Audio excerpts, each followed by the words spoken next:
ಮಾಡಬಹುದು ಅಂತಂದ್ರೆ ಎಲ್ಲರೂ ಮಾಡಬಹುದು ರಕ್ತದಾನ. ಆದ್ರೆ ನಾವೇನ್ ಮಾಡ್ತೀವಿ, ಕೆಲವೊಬ್ಬರನ್ನ ಮಾತ್ರ 40 kg ಇಂದ ಕೆಳಗಿರೋರಿಗೆ ನಾವು ಬ್ಲಡ್ ಡೊನೇಷನ್ ಮಾಡ್ಕೊಳ್ಳಲ್ಲ.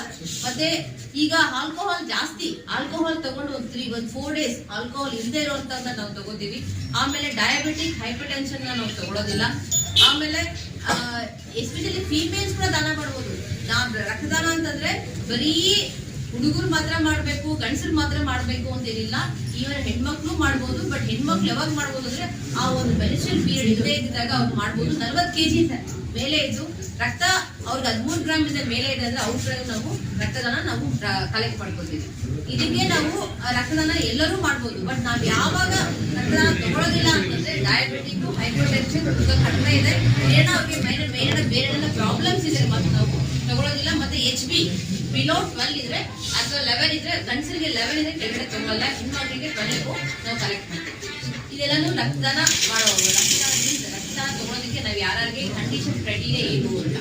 ಆಮೇಲೆ ಈಗಾಗಲೇ ನಮ್ಮ ಪ್ರಾಥಮಿಕ ಆರೋಗ್ಯ ಕೇಂದ್ರದಲ್ಲಿ ಎಲ್ಲರ ಸಹಕಾರ ಇದೆ. ಇದೇ ರೀತಿಯಾಗಿ ಇನ್ನು ಮುಂದೆ ನಮ್ಮ ಆಸ್ಪತ್ರೆಯ ಒಂದು ಏಳಿಗೆಗೆ ನಿಮ್ಮೆಲ್ಲರ ಸಹಕಾರ ಇರುತ್ತೆ ಅಂತ ಆಶಿಸುತ್ತಾ ನಾನು 2 ಮಾತನ್ನು